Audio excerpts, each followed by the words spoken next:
Bienvenidos nuevamente a su podcast Música y Adoración. En esta última semana de Fundamentos de la Fe estamos hablando sobre solo a Dios la gloria. Y para esto nos acompaña el hermano Leonardo de Ira y Gracia. Hermano Leonardo, buenas noches, ¿cómo está? Buenas noches, bien aquí, bien, gracias a Dios. Qué bueno, ¿verdad?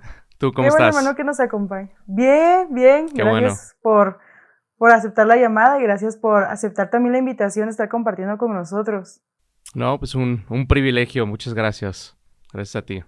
Y pues en esta semana usted nos hizo el favor de compartir con nosotros sobre solo a Dios la gloria, ¿no? La importancia que tiene esta sola, el por qué es importante para nosotros como cristianos. Y hay algunas dudas, algunas preguntas que nacieron sobre lo que usted compartió con nosotros y esperamos que nos pueda dar una respuesta en la palabra de Dios, ¿verdad? La primera pregunta que tenemos es: ¿cómo le puedo dar la gloria a Dios en nuestro diario vivir? Esta fue una de las cosas que usted abordó y que usted comentó de manera clara. Entonces nos gustaría que nos pudiera decir cómo de una manera práctica puedo darle la gloria a Dios. Sí, es chistoso porque creo que es como común que dentro del ámbito cristiano tendemos a tener como una dicotomía falsa. Es decir, como pensar que hay ciertas cosas con las cuales puedo glorificar a Dios y otras no. Obviamente con el pecado no podemos glorificar a Dios, ¿verdad? Pero me refiero más que nada a como, por ejemplo, en el ámbito laboral. Tendemos a pensar que si no somos pastores, si no somos ministros del evangelio, misioneros, evangelistas, es como, esa es la única parte en la cual yo puedo glorificar a Dios. Pero cuando pensamos podemos pensar antes de la caída, ¿no? Y Dios crea a Adán, crea a Eva, los crea para que lo glorifiquen, y ahí no hay caída, y ahí no hay campo misionero ni evangelista. Si me entiendes, es como podemos glorificar a Dios. Se podía glorificar antes de la caída, se podía glorificar a Dios. Ahora, post caída, después de la caída, el problema es el pecado, lo que nos priva de glorificar a Dios. Pero eso no quiere decir que hay nada más hay ciertos ámbitos o ciertas cosas en las cuales podemos glorificar a Dios. O sea, Adán podía glorificar a Dios con su trabajo, con el mandato cultural que Dios le había dado a Adán. Entonces nosotros, ahora siendo redimidos por Cristo, luchamos con el pecado, pero podemos dar gloria a Dios en prácticamente todos los ámbitos de nuestras vidas, ¿no? Y es ahí donde, por ejemplo, si meditamos en lo que Pablo dice en Colosenses, y hay otros textos donde Pablo específicamente dice, o sea, ya sea que comas o bebas, hazlo, o cualquier cosa que tú hagas, hazlo para la gloria de Dios. Y creo que ahí es como podemos preguntarnos qué es darle gloria a Dios, ¿no? Y es ahí en donde entra como la conciencia de esto que voy a hacer, lo voy a hacer para Dios. Sí, entonces tú puedes utilizar cualquier cosa como un medio para ese fin. Entonces, cuando meditamos en esta tarea simple de dar gloria a Dios, glorificar a Dios con la comida, por ejemplo, muchas veces pensamos en la comida como un fin, ¿no? O sea, como en lo rico que esté el alimento, en lo sabroso que esté la receta, etcétera, el sazón. Pero últimamente eso es para apuntarte a Dios, o sea, es para apuntarte al Creador. Entonces tú, cuando disfrutas de un alimento, disfrutarlo para la gloria de Dios es reconocer que ese alimento proviene de Él y que lo estás disfrutando, reconociéndolo a Él como el dador de eso, de ese alimento, ¿no? Entonces eso sucede en cualquier ámbito. Tú puedes trabajar para la gloria de Dios, reconociendo que las manos, la mente, la capacidad que Él te da de reflejarlo a Él, ¿sí? De ser imagen y semejanza de Él, tú puedes reflejarlo a Él a la hora de trabajar y al mismo tiempo reconocer que de Él proviene toda la capacidad que tenemos como seres humanos, hechos a su imagen, de poder trabajar. Entonces, realmente si tú meditas en cualquier actividad, como ya dije, dejando a un lado el pecado, que obviamente esa parte no podemos glorificar a Dios, realmente cualquier cosa que tú hagas puedas hacerlo para glorificar a Dios. Y al mismo tiempo, en lo negativo sería, es ahí donde, por ejemplo, como dice Romanos, que cualquier cosa que no procede de la fe es pecado. Y es como algo extraño, ¿no? Porque podemos pensar en una persona que no tiene fe en Cristo y que hace aparentemente cosas buenas. Pero últimamente la pregunta es, ¿qué es lo que está tratando de hacer mediante esa acción o qué hay de motivación? Si no es glorificar a Dios, en sí es pecado, porque últimamente todo tiene que ser para glorificar a Dios. Entonces, yo puedo darle dinero a los pobres, pero si no proviene de la fe, si no proviene últimamente de un deseo de glorificar a Dios, ¿quién se lleva la gloria? ¿No? O sea, tal vez la persona me dé las gracias a mí y yo me sienta como orgulloso de mi acción y no reconozca al Creador. Ahí hay un problema. Yo tengo que, cada cosa que yo haga, tengo que apuntar a Dios, tengo que apuntar al Creador para que Él se lleve la gloria, ¿no? Entonces creo que es ahí donde, si tú piensas en cualquier acción, por más pequeña que sea, podemos glorificar a Dios en muchísimas maneras, en cada aspecto de nuestras vidas. Y creo que de eso se trata la vida cristiana, pues, que realmente podamos hacer eso en todo. Es como, o es lo mismo que adorar a Dios en toda nuestra manera de vivir, ¿no? Abordábamos eso en capítulos anteriores, en episodios anteriores, y decíamos que adorar a Dios es más que un momento en la iglesia con música. Adorar a Dios es nuestro diario vivir. Y la gloria a Dios, pues dar la gloria a Dios es eso, ¿no?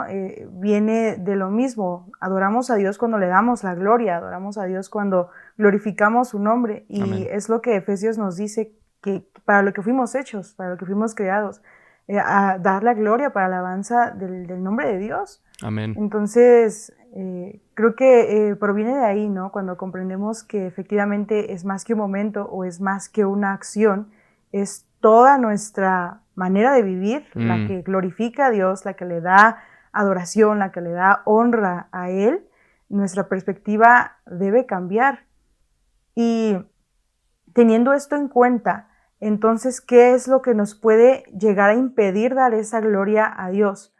¿Qué es lo que humanamente me llega a frenar a veces para que viva todo el tiempo dando la gloria a Dios?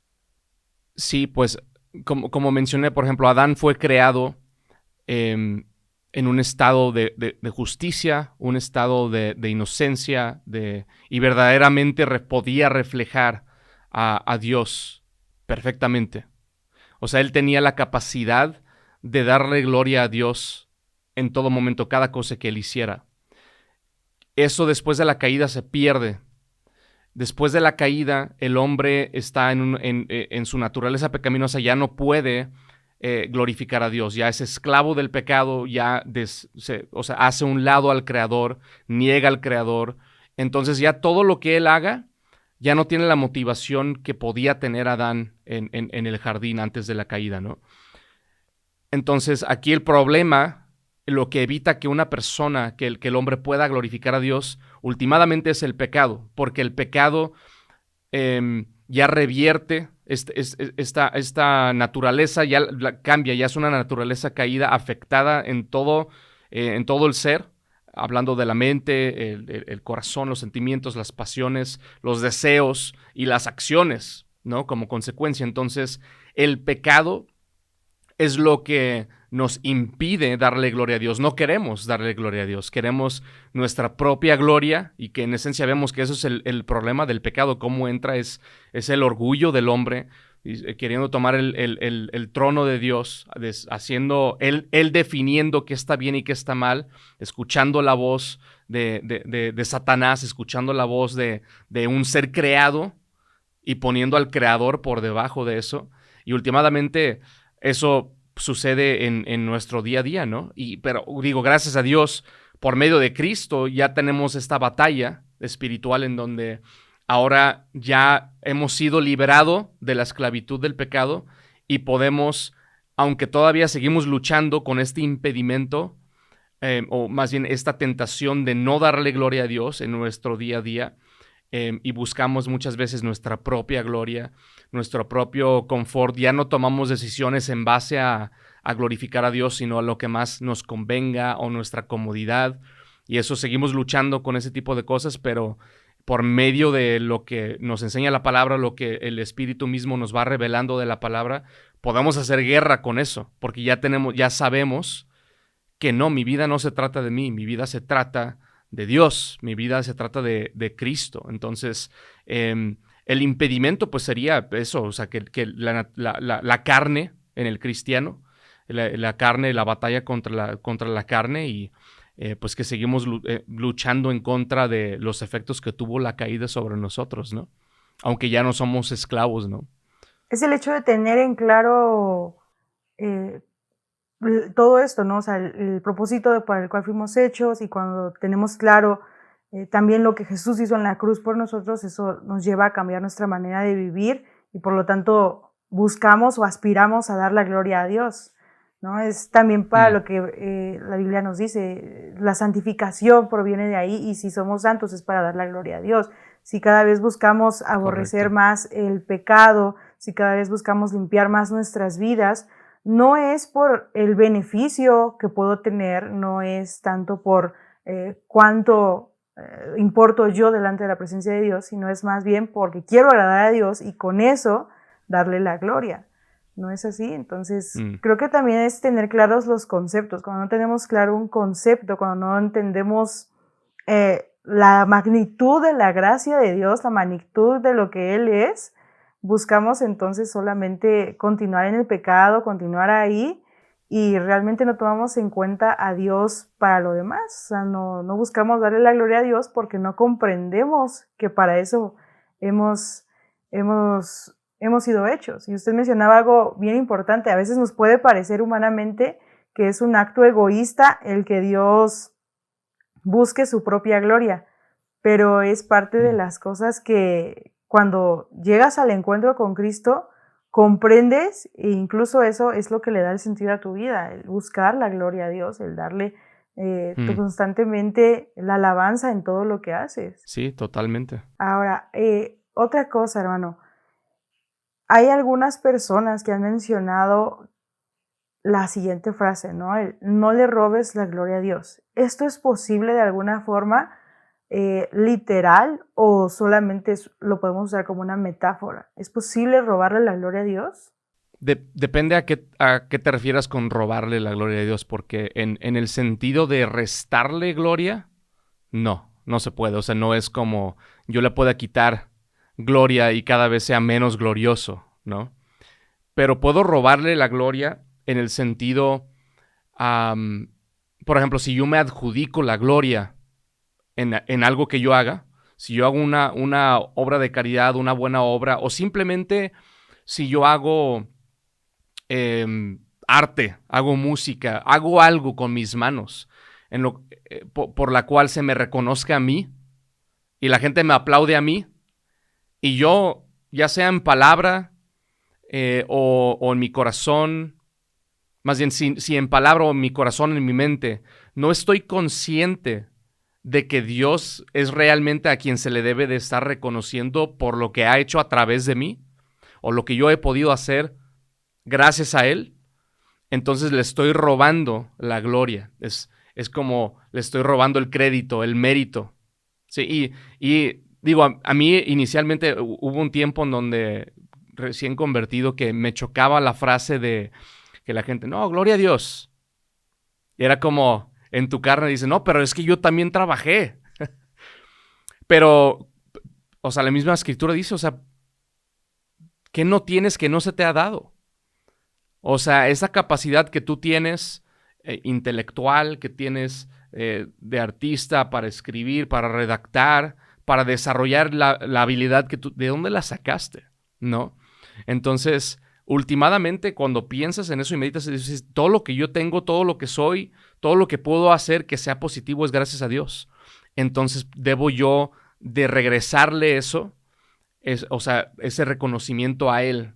Si yo me lo quedo, en ese sentido sí puedes robarle la gloria a Dios y llevártela tú, ¿sí? O igual, no nada más hablando de uno, ¿no? Pero cuando tú empiezas a idolatrar a alguien, por ejemplo, y olvidas que esa persona es un ser creado y te enfocas tanto en la persona que te olvidas que Dios es el que lo creó, el que le da todo lo que Él es para que pueda desarrollar lo que está haciendo, le estás robando gloria a Dios. ¿Sí? ¿Tiene sentido? Entonces, eso puede pasar. Sí, nosotros mismos se lo podemos robar, pero al mismo tiempo, cuando no reconocemos la gloria de Dios en otras cosas, en otras personas, igual nosotros le estamos ignorando la realidad, ¿no? Que Dios es el que se lleva la gloria en todo.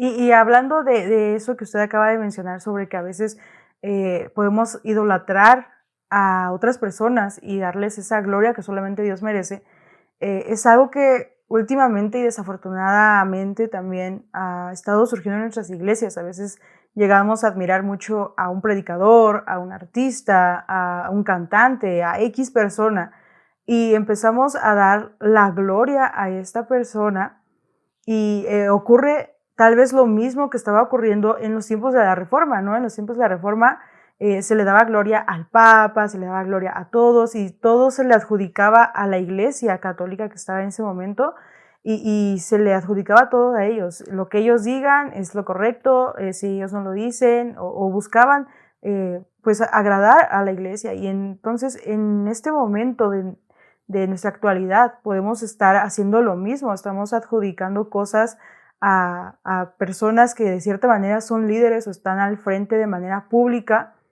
y empezamos a tener esto, ¿no? Empezamos a perder de vista a Dios, a que solamente se le debe dar a Él la gloria. Y en ese momento de la Reforma, cuando se pasa todo esto y la Iglesia hace un redescubrimiento de todo esto, de la importancia que es dar la gloria a Dios y se topa con lo que dice la palabra, pasa que la Iglesia renace, ¿no? Hay un cambio en eso, nace la Iglesia protestante, pero ahora que estamos en el 2021, ¿cuál es la importancia de volver a redescubrir esto, volvernos a toparnos con Dios? La importancia. Sí, o sea, digo, no es que no estemos enfrentando problemas en el presente que se hayan presentado en el pasado. O sea, sabemos que las herejías, las falsas doctrinas del pasado siguen vigentes, ¿no? Y tal vez tomen una forma distinta en algunos aspectos, pero dentro de la iglesia protestante, o por lo menos los que nos denominamos protestantes, es decir, no católicos romanos, el problema sigue siendo el mismo, ¿sí? Aunque no estamos batallando dentro de la iglesia cristiana evangélica con tal vez un papa o un sistema así como lo tiene Roma, y agregando obras y en cuestión de la justificación y la salvación de fe más obras, etcétera, o purgatorio. Tal vez no estamos luchando con eso, pero todos esos problemas existen por una falta de conocimiento de la Escritura. Y es por eso que la Reforma, o sea, el punto número uno de las solas es la Escritura. Y de la Escritura parte todo lo demás. Entonces, el problema que yo veo hoy en día tal vez es diferente, aparentemente, superficialmente, pero su raíz es la misma. Sola Escritura. Hay un problema entre las iglesias evangélicas. Hay una falta de conocimiento de la Biblia en cuestión de los miembros. Y hay un problema con los que están ministrando también. Y es el mismo problema. Entonces, las ovejas no conocen las Escrituras, no pueden identificar el problema.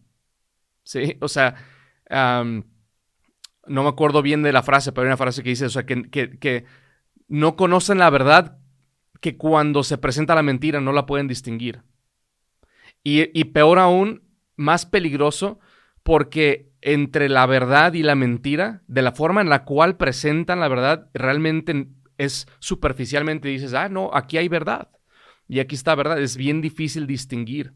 Entonces ahí es la parte en donde he estado, por ejemplo, estudiando 1 Timoteo, 2 Timoteo, en donde se le encomienda que tiene que estar firme en la doctrina, ¿no? En la sana doctrina. Es decir, tenemos que nosotros como cristianos, como creyentes, ministro o no, estar bien empapados de la Escritura, saber qué es lo que dice Dios acerca de cualquier tema, y especialmente de cómo debe de estar viviendo la iglesia, qué deberíamos de estar haciendo, el evangelio. Y si no tenemos conocimiento de eso, es ahí donde tenemos el mismo problema que tiene Roma. Es exactamente el mismo problema. Entonces ahí es donde entra pues la frase, ¿no? Semper reformanda, o sea, siempre tenemos que estar reformando, volviendo. Y la iglesia, pues, superficialmente tal vez parezca distinto, pero tenemos que volver a las Escrituras. Y la importancia de hacer eso es que nosotros estamos sobre los hombros de muchas generaciones. Muchos hombres que dieron sus vidas, que dedicaron sus vidas para que la iglesia pudiera continuar, que la sana doctrina pudiera continuar.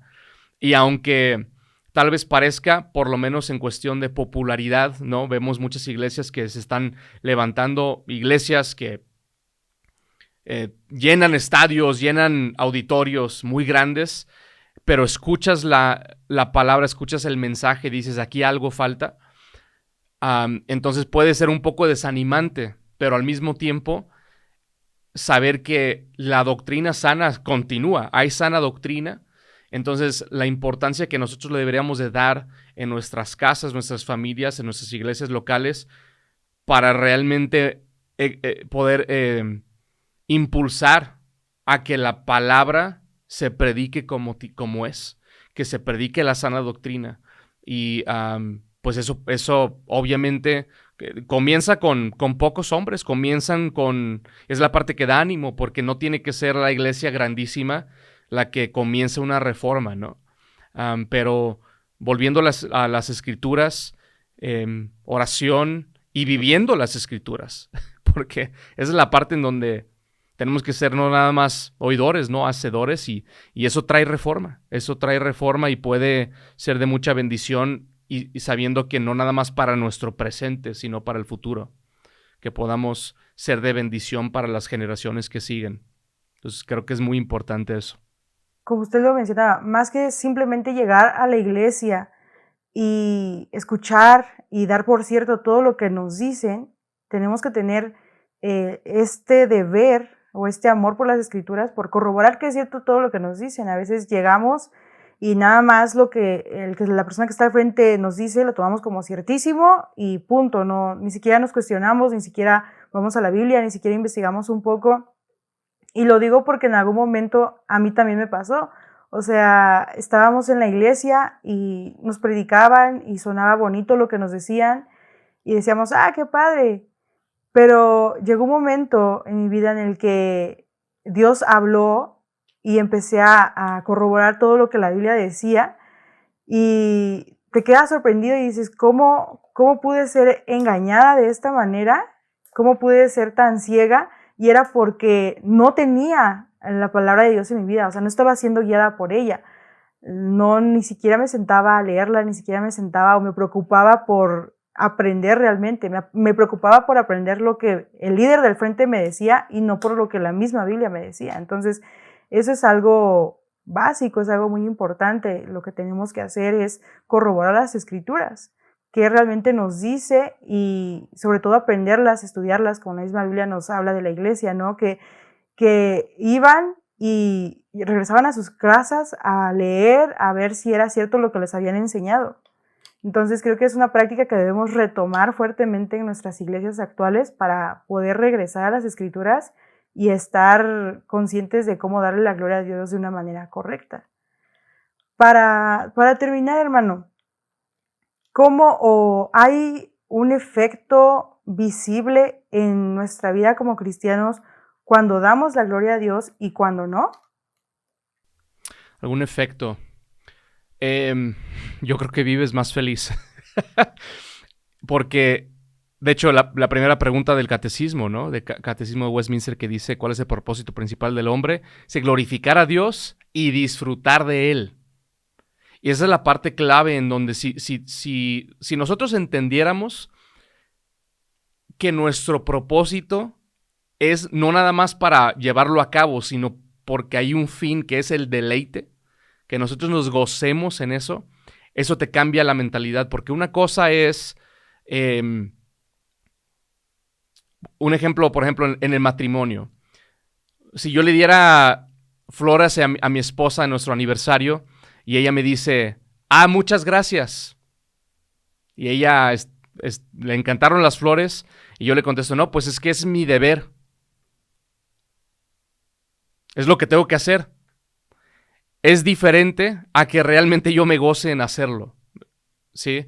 Entonces, y esa es la parte en donde si nosotros entendemos que Dios es el fin de todo de lo que yo haga, primero que nada nos humilla, pero al mismo tiempo te libera. Porque entonces si yo no soy el héroe de la historia, si yo no soy el principal de la historia, sino que es Dios, entonces mi vida va a tener mucho más sentido. Si yo pienso que yo soy el centro de la historia, entonces yo voy automáticamente a querer que se haga mi voluntad, que las cosas sean como yo quiera, y cuando las cosas van en contra de mi voluntad, ya no entiendo la película. Digo, oye, pero yo soy el héroe, todo debería verse bien para que la película se desarrolle como, para que yo sea pueda enaltecerme, ¿no? Pero si yo entiendo que Dios es el centro de la historia, pase lo que pase, yo puedo buscar glorificarle y al mismo tiempo soy libre de encontrar gozo, porque entiendo que no se trata de mí, se trata de Él. Entonces, aunque es humillante, al mismo tiempo es en donde realmente eres libre para encontrar un gozo que supera cualquier circunstancia. Porque ya cuando tú pierdes algo, Dios da, Dios quita, te quita algo que tú amabas y que tú atesorabas, tú entiendes, en este momento yo puedo darle gloria a Dios, porque yo puedo mostrarle a Dios que el amor que yo le tengo supera esta circunstancia y que puedo mostrar agradecimiento a pesar de la pérdida. Es bien diferente, o sea, puedes reaccionar diferente o actuar de una manera muy distinta en tu día a día y puedes encontrar un gozo que de otra forma no se puede, es imposible. No puedes encontrar un gozo que realmente penetre cualquier circunstancia porque no estás viviendo el propósito que deberías. Entonces, eso te roba de tu gozo. Sí, y fíjese que es algo que hace un par de semanas estaba yo viendo a dos chicos ateos, estaban hablando y decían sobre cuáles son las buenas cosas de tener a alguien en quien confiar, ¿no? Y ellos mismos reconocían y decían, es que cuando tú crees que existe Dios, tú descansas en que hay un límite en las cosas que tú ya no puedes hacer, y es ahí donde tú reposas y puedes ser feliz aún en medio de las circunstancias malas y aún en medio de todo lo que está pasando mal, porque ya no lo estás haciendo tú, o sea, ya no depende de ti, ya depende de alguien más. Y ellos mismos reconocían esto, ¿no? Decían, me gustaría creer en Dios hasta cierto punto, o es algo que les envidio a los que creen en Dios, porque ellos tienen la capacidad de ser felices aún en medio de los tiempos malos, porque saben que ya no depende de ellos, sino depende de en quién creen. Entonces, inconscientemente, ellos reconocen que dar la gloria a Dios te trae eso, te trae la paz, te trae la felicidad, y es parte de lo que nos muestra que los actos de Dios no son egoístas. En realidad, darle la gloria a Dios nos beneficia mucho a nosotros. Darle la gloria a Dios, como lo decía hace un momento, primero le da sentido a nuestra vida y segundo nos da un sentido grande de paz, de reposo, de confiar en que todo lo que estamos haciendo le da un propósito a nuestra vida y le damos la gloria a Dios y eso nos reconforta. Pues bueno, hermano, ¿hay algo más que le gustaría agregar? Digo, tal vez nada más mencionando lo que preguntabas sobre la importancia de volver a las Escrituras, de volver a este concepto que se encuentra en las Escrituras. O sea, eso muestra, primero que nada, que necesitamos conocer las Escrituras. Y algo que he visto, que se ha visto más y más hoy en día en la iglesia, es como la interpretación privada. Como enfatizar mucho como tú y tu Biblia, y a mí Dios me reveló esto, y esa es tu interpretación, ¿no? Si tú dices algo como que no le gusta al pastor o a alguien de la congregación, y dices, no, pues es que así lo interpretas tú, pero yo lo interpreto diferente. Entonces ahí es donde se vuelve como complicado, porque entonces, ¿cómo volvemos a las doctrinas de la Escritura si cada quien interpreta como quiere, ¿no? Entonces, y digo, hay varios problemas, porque en la Biblia misma Pablo exhorta a Timoteo, le dice que tiene que mantenerse firme en la sana doctrina. Pero ¿cómo puede haber sana doctrina si cada quien interpreta como quiere? Sí, no, entonces la exhortación no tiene sentido, ¿no? Cristo mismo les decía a los mismos maestros, ¿no han escuchado cuando Dios les habló diciendo? O sea, Cristo esperaba que los maestros entendieran, ¿no?, la palabra. Entonces, hablando de la interpretación privada, no estoy diciendo que no es como que no puedas interpretar tú solo, sino es como entender que nuestro pecado no nos permite siempre interpretar correctamente nuestra capacidad, y es ahí donde es importante tomar en cuenta lo que ustedes están haciendo. Esto es las 5 solas. Estamos hablando de algo que sucedió hace más de 500 años. Y es ahí entender que aunque yo pueda interpretar y leer mi Biblia de forma privada, es importante que yo corrobore lo que yo creo con hermanos alrededor, ¿sí? Y aún más atrás, decir, a ver, ¿qué enseñaba la iglesia hace 500 años? Y si hay una línea que me conecte con esa iglesia histórica. Porque si yo estoy interpretando algo y yo en la historia de la iglesia no veo a alguien que haya interpretado algo similar a mí, probablemente estoy mal. Probablemente estamos mal. Entonces ahí es donde podemos nosotros medir también, decir, a ver, lo que dijo el pastor, lo que está haciendo esta iglesia, ¿dónde aparece esto en la historia? Y muchas veces vamos a ver que cuando aparecían cosas similares, eran herejes, los excomulgaban, o entonces dices, ay, está delicado el asunto, ¿no? Entonces, como tomar en cuenta lo que ustedes están promoviendo, las 5 solas, tomar en cuenta las confesiones de fe, los catecismos, los credos, es decir, a ver, vamos viendo históricamente qué creemos como iglesia y asegurarme que yo esté unido a esa iglesia histórica, ¿no? Es lo único que se me ocurre como a manera de como consejo, algo práctico para que esto tome forma en nuestras vidas, ¿no? Sí, y recordar también que para interpretar la Biblia también tienes que tomar en cuenta la misma Biblia, ¿no? Si tu interpretación está completamente fuera de lo que dice la Biblia, entonces debes de corregirlo, porque hay, igual como usted menciona, las interpretaciones privadas o las nuevas revelaciones, que son muchas veces justificaciones que no coordinan con toda la iglesia histórica o incluso fuera de la Biblia, y dicen que es una nueva revelación, cuando la misma palabra nos dice que ya todo ha sido revelado por medio de la palabra, y es a través de ella que Dios se nos revela. Entonces, creo que si buscamos conocer a Dios, primero debemos conocer su Biblia, primero debemos conocer su palabra, porque solamente a través de ella vamos a poder dar la gloria a Dios de una manera correcta. Amén. Y conocerle. Amén, amén. Entonces invitamos a toda la gente que nos está viendo a que tomen en cuenta la palabra de Dios en toda su manera de vivir, pues es la única que nos permite conocer a Dios, y es la única que nos ha permitido saber qué hizo Jesús, y a través de ella podemos llegar al encuentro con Cristo. Y pues bueno, amén, hermano, muchísimas gracias por haber estado con nosotros, gracias a usted, a su equipo, gracias a Ira y Gracia. ¿Hay algo que quisiera decir? ¿Cómo lo encontramos en redes sociales? ¿Cómo lo empezamos a seguir? ¿Algo que usted quiera decirnos? Sí, Facebook, Instagram o YouTube, Ira y Gracia, y página web www.iregracia.com, y tenemos una app también con todo nuestro contenido y diferentes recursos ahí para que los descarguen. Y pues gloria a Dios.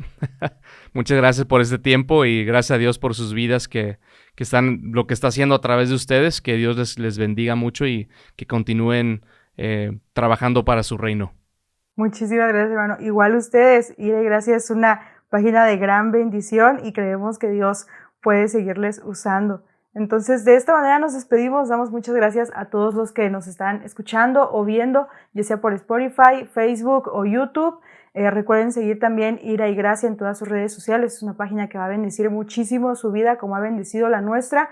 Somos Música y Adoración. Esto fue Fundamentos de la Fe. Dios les bendiga.